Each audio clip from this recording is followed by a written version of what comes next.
Mafia don Atiq Ahmad के एक से बढ़कर एक किस्से हैं। किस तरह वह लोगों को डराता था, धमकाता था, क्या करता था, इन सब चीज़ों को बचपन से देखा है पार्षद पवन श्रीवास्तव ने। वो खुद हमारे साथ हैं। अतीक अहमद के जलजले के किस्से वो हमें बताएंगे। किस तरह का किस्सा था, किस तरह से लोगों को डराता था अतीक।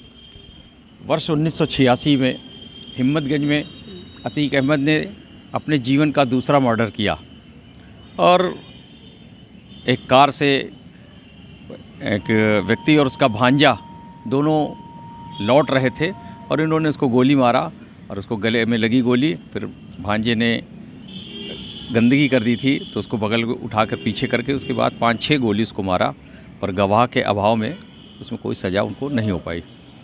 भुस्सा पासी था एक, जिसे वह तत्कालीन परिवहन मंत्री आर.के. चौधरी थे।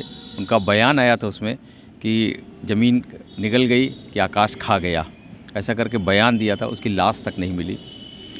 ऐसा एक किस्सा है, चांद बाबा के साथ एक जग्गा रहता था। उसको हाजी अली की दरगाह पर वो समझौता करके ले आए थे कसम खा के, और उसको अपने घर में ले जाकर मारा। उसकी भी लाश नहीं मिली। ऐसे बहुत से किस्से, ऐसे ज़मीन जायदाद कब्जा जो लूकरगंज में हुए उसमें भी इनके नाम आए। अब स्वयं तो ये नहीं करते थे, जो लोग थे उनसे करवाया करते थे। तो उसमें भी एक पति पत्नी और उनके जेठ रहते थे, दोनों एजी ऑफिस में नौकरी करते थे। लूकरगंज में निवास था उनका, बड़ा बंगला था। पर महरीन की सहायता से उस बंगले में ये लोग प्रवेश किए रात में, और जो उनके अविवाहित व्यक्ति थे उनका मर्डर हो गया और वो लोग बंगला छोड़ के किसी तरह अपनी जान बचाकर चले गए। कई जगह इन्होंने प्रयास किया जहां लोग नहीं डरे धमके। अभी देखा होगा विद्यालय का प्रकरण सब टीवी में चला, तो उसमें वो लोग नहीं डरे और उन्होंने प्रतिकार किया। लोग इकट्ठा हुए, विश्व हिंदू परिषद इन्वॉल्व हुआ और वो जगह उनकी बची। ऐसे एक बंगाली परिवार है लूकरगंज में, उसके बंगले पर भी इनके लोगों ने कब्जा करने का प्रयास किया, जिसमें 10 ताले कटे। इन लोगों ने ताले लगा दिए थे और अपनी कार खड़ी कर दी थी। पर 10 ताले कटने के बाद फिर वो कार गई और खुल्दाबाद थाने में कार रखी गई। आर.के. सिंह उस समय इंस्पेक्टर हुआ करते थे, उन्होंने बड़ी मदद की बंगाली परिवार की। तो ऐसे बहुत से किस्से हैं। अशोक साहू का मर्डर जिसे अशरफ ने खुद अंजाम दिया। छोटे से विवाद पे खाली कार ओवरटेकिंग का मामला था और उसमें उस व्यक्ति को गोली मार के, कितनी गोलियां मारी गई? 5-6 गोली मारी गई उसको। और पाहुजा एक थे लूकरगंज में, उनका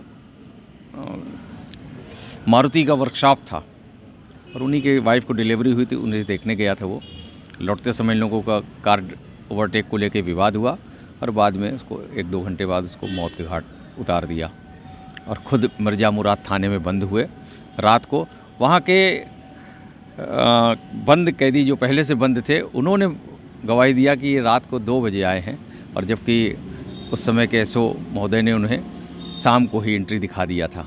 उसको लेके बड़ी जांच हुई, फिर आरोप तय हुआ उस पर। तो ऐसे उसका मुकदमा लंबित है, अभी उसका निर्णय नहीं आया है। इस तरह के बहुत से किस्से उनके हैं। और 1-2 ज़मीन अभी सरकार ने जो खाली कराई, बंगला था क्रिश्चियन का, जिसमें योगी आदित्यनाथ जिस समय आए थे उसका भूमि पूजन करने, वो बंगला भी क्रिश्चियन का था। वो भी इसी तरह कब्जा हुआ और उसमें ये सब झंडा बैनर खूब निकला जब ये खाली कराया सरकार ने। तो ऐसे कई से बंगले, कई मस्जिदें बन गई, कई विद्यालयों में कब्जा हुआ, उसका भी आधा हिस्सा इनके पास रहा। आधा हिस्से में विद्यालय कर दिया और आधा हिस्सा अपने कब्जे करके और बेच दिया। तो ऐसे हजारों किस्से, 44 साल का इतिहास है, कोई छोटा मोटा।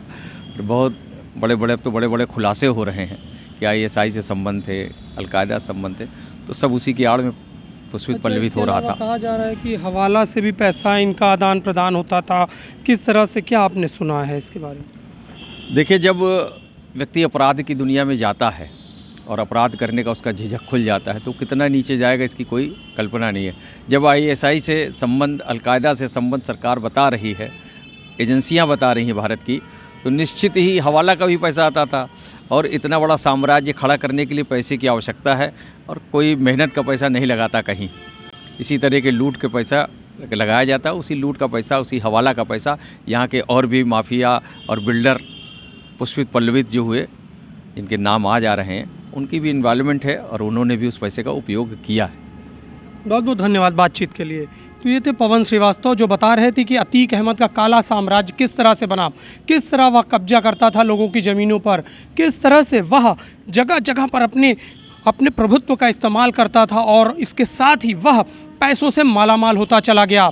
अतीक अहमद के गुर्गे उसके नाम से लगातार इस तरह की ज़मीनों पर कब्जा करते थे और कब्जा करने के साथ अपनी मालियत को बढ़ाते चले गए। तो अतीक अहमद के इन किस्सों को पवन श्रीवास्तव ने बताया और जो कि सत्य घटनाओं पर आधारित है और उन्होंने अपनी आंखों से देखा है। आलोक मालवी, भारत 24, प्रयागराज।